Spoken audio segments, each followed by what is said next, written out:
everyone, my name is Amal Aboud. I'm from Shfram, Israel. I'm a Helen Daron teacher and teacher trainer. I've been teaching Helen Daron for 15 years now, and I want to introduce you all to the magical world of multi-purpose props and games. So, first of all, what you need in order to create all of the variety of games that I'm going to present to you today is the basic prop or the initial prop, what you're going to start with. And that is what you can see here on the table. There's the book of rhymes for Fun with Floop, a book of rhymes for More Floop, a book of rhymes for Holiday Floop.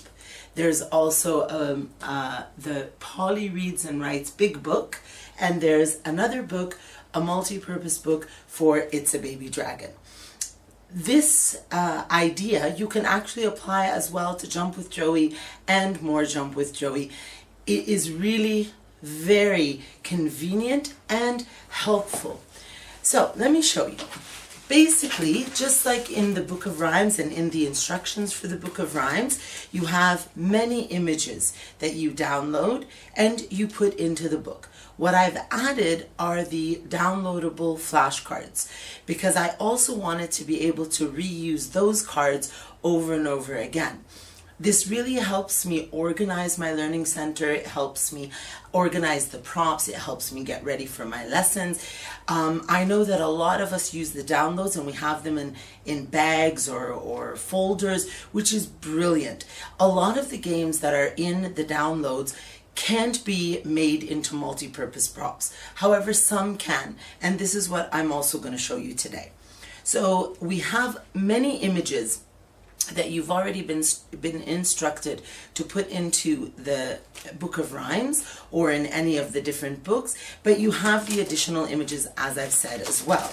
So you can see that I've even put the puzzles that are downloadable into the book, and that really helps the students stick them in and attach them, because what you may have experienced, as I have with my students, is that the students feel frustrated when on the carpet they can't really keep them together and they move, or on the floor, or wherever we might be placing the puzzle pieces. However, if we just put Velcro on them and stick them into the book, then they won't move and the students can feel like the puzzle has really been put together.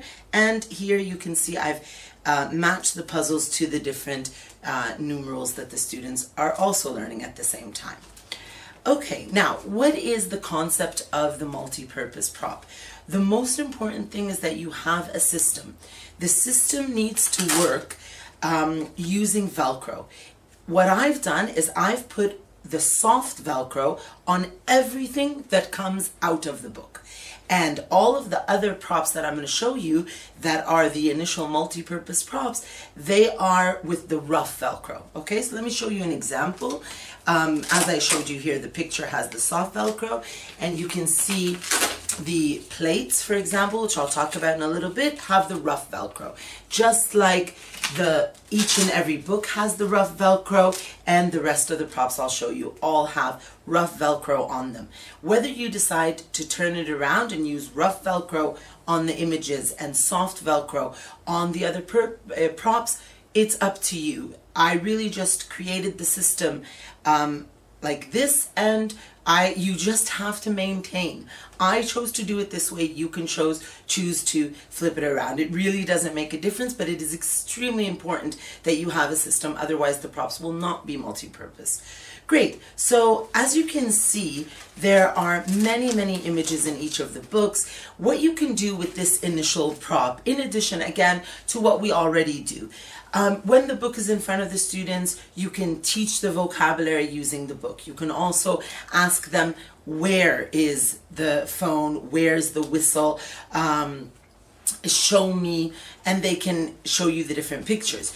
As you're touching the different images, you can also, together with the students, touch and name them. So all together you can say bus, and then airplane, and then wagon, and everyone touches the images together, just like we would do with the flashcards. And that's why I said I've used all of the downloadable flashcards as well, and I've added them into the book. You can use it for teaching opposites. You can take out one of the images and they have to match the opposites to the pictures in the book. Another way to use the book, give me just a minute, let me show you a page that will have images on it that the students are learning and reviewing. So on this page, they already know. On this page right here, you can see I've added, it's different from what's in the book of rhymes, what's in the instructions in the teacher's guide. I've added this spread because we have dog, cat, sheep and rat, and donkey and rabbit, they already know, and they're learning the rest of the animals in the episodes. So in episode 4 and in episode 5, and 6. So they keep going through and adding animals. Now, what you can do here, on the one hand, you can review the old animals and teach the new ones, but you can also play a really fun what's missing game. So for example, you ask the students to close their eyes, they close their eyes, you take a picture away and you say, open your eyes.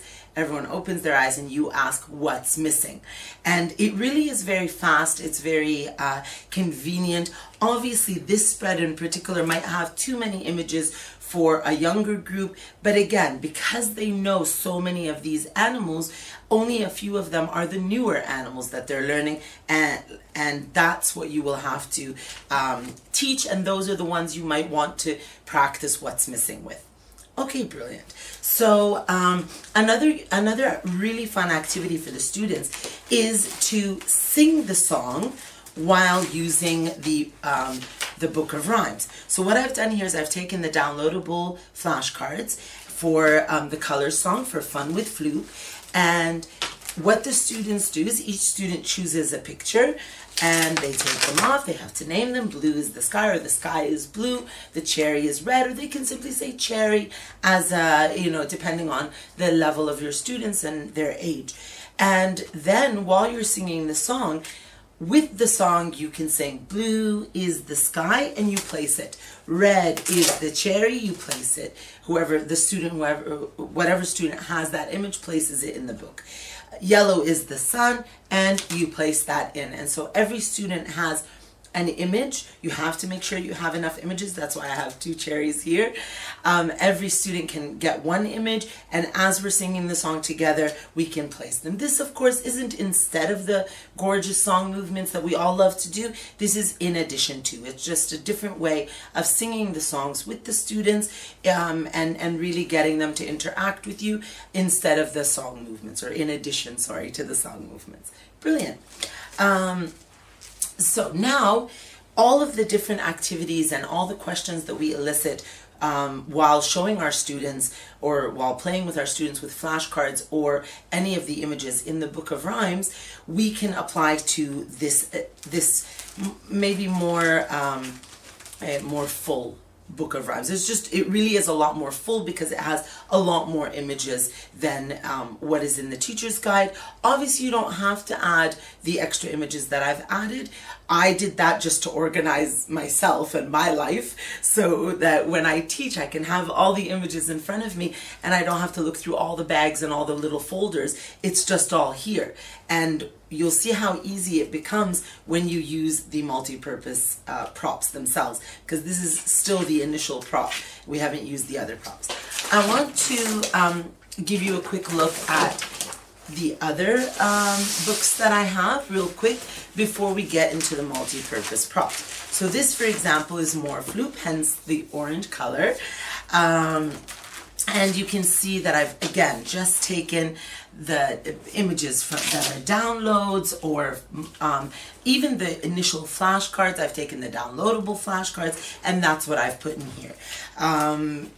You'll find that all the vocabulary is the specified vocabulary according to each and every lesson plan, what is written at the top as new vocabulary. So I've really just sort of matched it here. For example, I've chosen to, because I didn't want the entire spread to be on one topic, that was my choice, and I put eyes and head, nose, and ears and back, which are all a review from Fun with Floop, whereas these 5 body parts are the new body parts that they're learning in episode 2 of More Floop. Okay, and yeah, you can see that there are many images. Like, these are games. This was a downloadable game teaching the different flavors of, or the different types of sorbet. And I've just put them in the Book of Rhymes to practice them more and more with the students. You can see these, they're clearly the flashcards, because you can see from their size that normally our downloadable games are a little bit smaller than this. The cards might be 4 images on an A4 page, whereas here you can see this is a complete A5 page. Even the material itself is very, very durable, because I've just taken the flashcards. I've ordered an extra set of flashcards, laminated them, and cut them for the Book of Rhymes. So it really is, it comes out very worthwhile in the end, especially when you do the book and you add all of the entire extra set of flashcards into this book, and then you download the downloadable flashcards and add them into the book as well. Okay, brilliant. Let me show you the Polly Reads and Writes book. The Polly Reads and Writes Big Book, as it's called. And this is actually, you can see it's rather big, and this is for the first 4 episodes. That's what I'll be showing you right now. You can see it starts with our main characters, and again, every single spread is basically the new vocabulary in that episode. I did not complicate things. Whatever's at the top of your lesson plans as new vocabulary, that's what went into the book, into the Polly Reads and Writes Big Book. In very minimal places, I've added words. That's just for global reading. It's just words there in the background. You don't necessarily need to use them. If your students can read already, then they can use the image and the word to match, or you can take off words and also take off images. Otherwise, if they're younger and they're not yet reading, then you don't need to touch the words. The words are there just for peripheral learning. Okay, and you can see I've just added some different images that I've put together. So that is for Polly Reads and Writes. I also want to show you the book I've made for It's a Baby Dragon.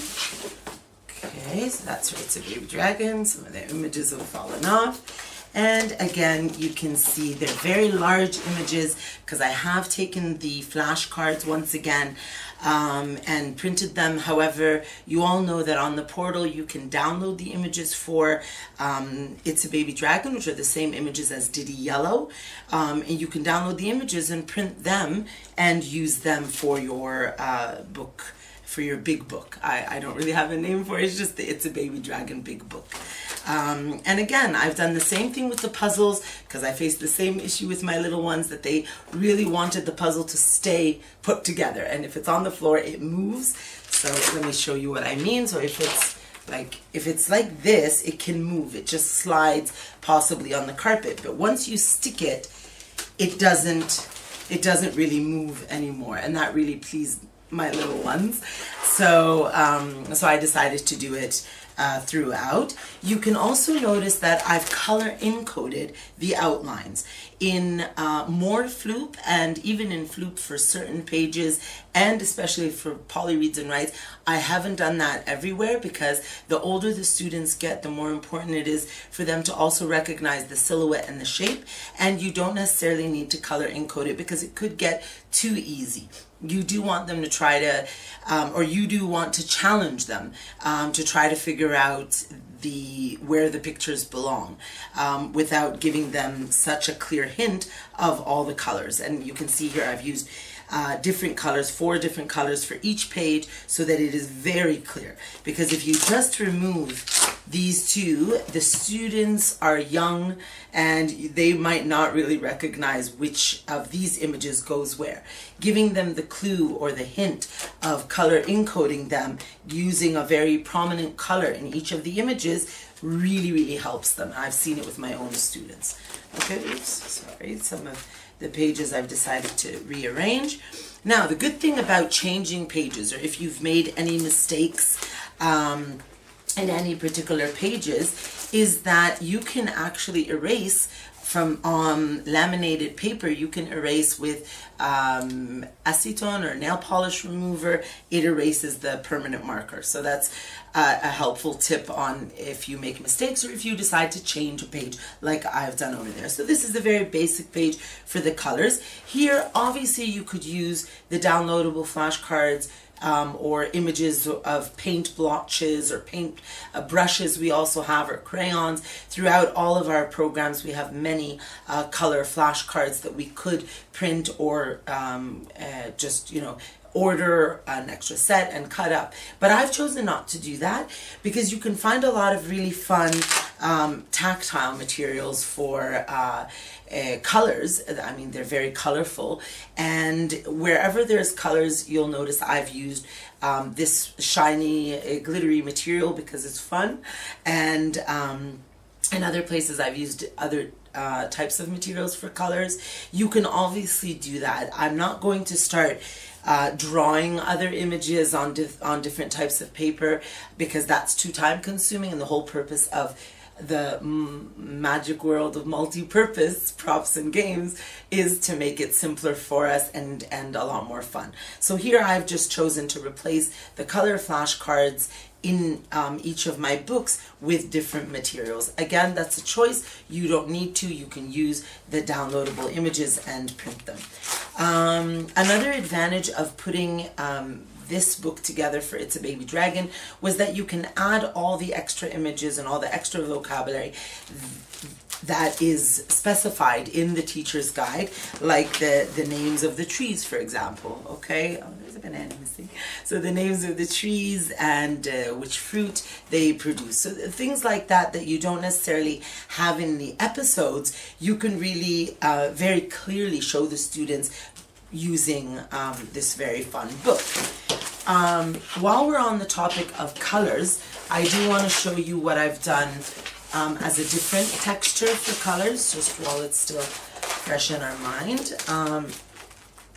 So I've also used this material where it really is just soft. It's soft spongy material, and it has all sorts of designs on it, and I've just cut it up. Again, there's absolutely no reason except for the fact that it's fun and you have a variety of different colors. So whatever material that you have, I mean, basically you could even use pom-poms if you wanted. Absolutely anything works. It's just fun for the students to have a variety of different textures in the book in addition to the laminated images and downloads. Okay, brilliant. So now let's dive into the different props and games that I've used, okay?